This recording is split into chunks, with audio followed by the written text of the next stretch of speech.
9시 후반 구간대 양시장이 하락 전환됐습니다. 코스닥 내에서는 프로그램 매도 물량이 1,200억 원을 넘어가고 있습니다. 지금 변동성이 점차 확대되면서 코스닥은 680선 이탈이 나왔고요. 0.6% 하락, 유가증권 시장은 0.2% 하락입니다. 전략이 궁금하실 거예요. 오늘 아침부터 이렇게 막 헷갈리게 만들어가지고요. 이분 만나보죠. 토마토 투자클럽 김정수 전문가입니다. 안녕하세요.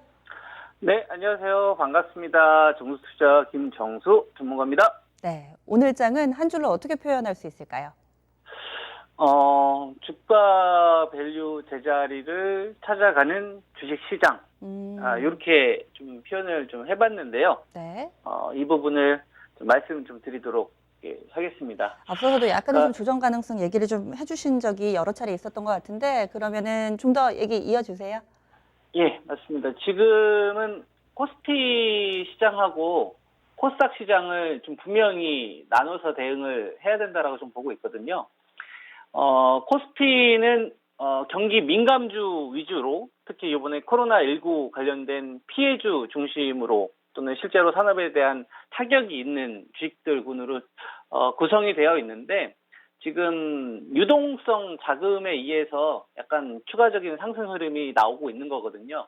근데 이제 분명한 거는 지금 현재 우리나라 코스피 주식시장은 이 반도체나 그다음에 이제 전기차나 그다음에 이제 산업재에 대한 분명한 이익 감소가 있기 때문에 우리가 지금 현재 코스피 상황을 보게 되면 이 2월 달에 형성됐던 2월 한 14일 코스피 종합주가지수가 2250대 수준보다 비싸게 거래될 만한 요인은 전 없다고 보거든요. 그러니까 올해 2월 달에 그 글로벌 이 코로나19와 관련된 이 문제가 확산되기 직전 시점이거든요.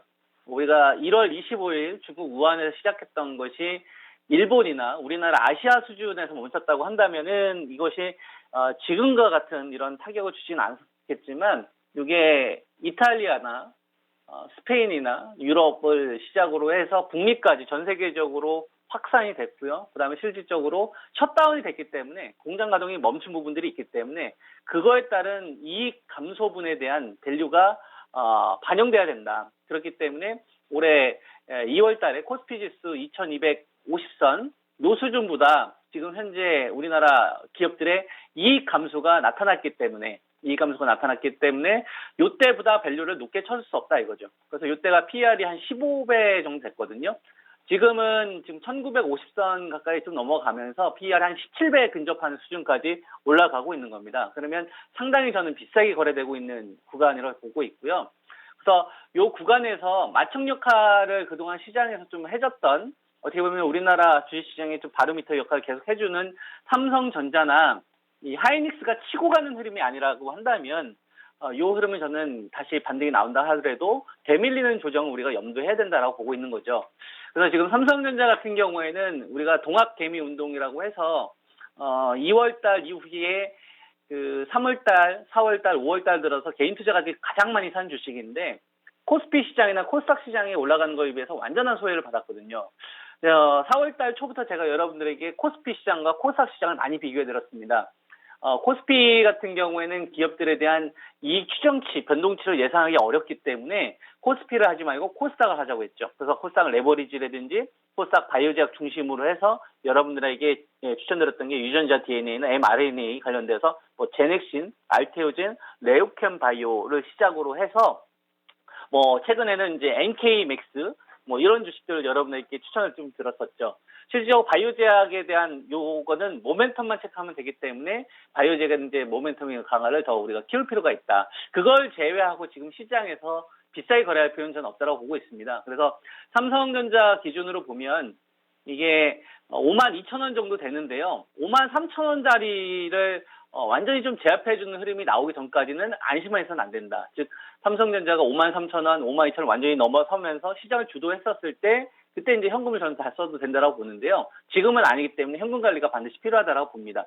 지금은 삼성전자나 하이닉스가 어떻게 보면은 버텨주고 있는 거거든요. 지수의 어떤 박스를. 그래서 낙폭과대에 따른 기술 반등이 나오고 있는 건데 우리가 이제 바로미터로 좀 볼 수 있을 만한 게 이제 이번에 코로나와 관련된 가장 큰 피해를 보고 있는 것이 이제 항공주나 여행주이기 때문에 이주 주식이 장대음봉을 좀 만들어주는 이 흐름이 좀 나오게 되면 적어도 이제 하나투어라든지 대한항공이 장대음봉이 떨어지면서 직전 저점을 좀 붕괴해주는 이런 위험 신호가 나오면 현금을 더 공격적으로 좀 만들어야 된다고 보고 있고요. 그래서 이런 걸 좀 여러분들이 대응하시는데 좀 가져가시면 좀 좋겠다. 그래서 현금 관리도 좀 계속 해야 된다고 봅니다. 현금도 주식이다라는 말씀 좀 드리고, 이거는 코스피 지수 기준으로 이제 1920권 이상에서는 계속 비싸다는 생각을 해야 되고요. 이 구간에서는 아무리 유혹을 하더라도 경기 민감주 쪽이나 코로나19와 관련된 주식들 쪽으로는 전 거래해서는 안 된다. 이 관점을 계속 저는 유지합니다. 그래서 여러분들에게 이번 구간에 이제 유일하게 좀 대안을 제시해 드렸었던 게 이제 코스닥 시장이었죠. 코스닥 시장에서 코스피보다는 코스닥을 좀 하자고 계속 말씀을 좀 드렸었고, 실질적으로 코스피에 비해서 코스닥이 월등히 좋은 성과가 있었습니다. 그다음에 뭐 코스닥 같은 경우도 4월달만 하더라도 24% 정도가 올라왔으니까 레버리지는 거의 50% 정도 가까운 멋진 성과가 있었거든요. 그래서 이걸 기록했던 바이오 제약 가운데서 이제 여러분들에게 이제 그 제일 먼저 이야기해 드렸던 이제 알테오젠이나 제네신이 먼저 시세를 저는 뿜는 거라고 보고 있고요. 이제 여기에서 유한 양인 같은 주식들이 좀 움직여주고 있는 부분에서 우리가 이후에 방향을 어디로 좀 잡아야 되는지, 그다음에 이제 NKMX가 들어 올리면서 이후에 바이오제약에 관련된 투자 방향을 어떻게 잡아야 되는지, 이런 힌트를 저는 계속 주고 있다고 보고 있거든요. 그래서 이런 것들을 반드시 좀 체크하면서 종목수를 좀 늘리시기보다는 바이오제약 쪽에서 계속 좀 선별적으로 좀 순환매 하셨으면 좋을 것 같고, 그다음에 5G 같은 경우도 계속적으로 다른 종목군들보다는 이쪽을 하시는 게 훨씬 더 낫다라는 말씀을 좀 드릴 수 있을 것 같습니다.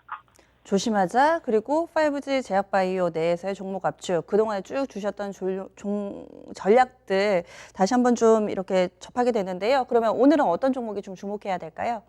네, 5G에서 제가 앞서 추천드렸던 종목이 이제 지난주였나요? 그죠? 지난주에 좀 HFR 이런 종목 좀 추천을 좀 드렸었는데, 그때가 한 3만 5, 6천 원 정도 좀 되는 자리였었죠.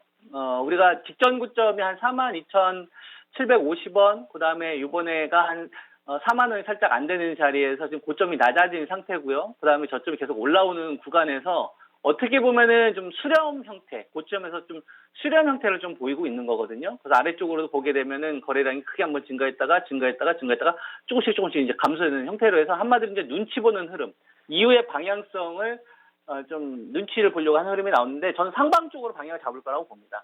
그래서 HFR을 상방 쪽으로 방향을 좀 잡아야 된다라고 보고 있는데, 뭐 저는 이게 제일 중요하다고 생각해요. 5G 투자할 때 제일 중요한 게 뭘까? 지금 통신사들이 3.5GHz와 관련된 부분을 이제 4G하고 5G 공동망 사용하면서 욕을 엄청나게 먹었거든요. 그러니까 5G 폰을 사용하는 사람들이 사실상 뭐 4G하고 별반 다를 게 없다, 뭐 이런 식으로 해서 국내 쪽에서도 욕을 많이 먹었고요. 그다음에 해외 쪽 같은 경우에는 우리나라만큼 이제 4G 쪽에 관련된 LTE 쪽 관련된 시설 투자가 제대로 이루어지다 못하다 보니까 뭔가 좀 할 거는 같은데 막상 이것이 실적으로 연결되는 데 있어서 가시성, 그러니까 눈으로 보일 수 있을 만한 실적이 좀 찍힐 수 있을까? 이런 좀 명분을 기관 투자가들이 많이 좀 찾았었거든요. 제가 만나서 이제 물어보면은. 근데 지금 해외 쪽 관련된 업체 가운데서 이거에 대한 좀 궁금증을 좀 풀어주고 있는 흐름들이 나오고 있는데요. 이거는 이제 우리가 그 해외 쪽 T모바일하고 이제 스프린트 관련된 업체를 보게 되면, 지금 보게 되면은 T모바일 쪽 관련된 주식이 지금 뭐 직전 고점, 바로 직전 수준까지 올라왔잖아요. 그죠? 올라왔는데, 요거는 합병 관련된 이슈 때문에 올라온 거란 말이에요. AT&T가 그다음에 OT 서비스, 이게 뭐냐면 전제 조건이 커버리지 확대에 관련된 부분입니다. 그렇게 되게 되면은 프론털 표준화가 되어 있는 이쪽 관련된 섹터에 대한 밸류가 늘어날 수가 있다. 그래서 HFR을 다시 한번 좀 추천을 좀 드리고요. 그다음에 바이오 쪽에서는 CMO 업체인 바이넥스가 좀 조정 구간이 나올 때 따라가지 마시고, 조정 구간이 나왔을 때 이걸 말씀 좀 드리고, 그다음에 현금도 주식이니까 현금을 계속 좀 관리하셔라 말씀드리겠습니다. 네, 알겠습니다. 말씀 고맙습니다. 예, 좋은 하루 되세요.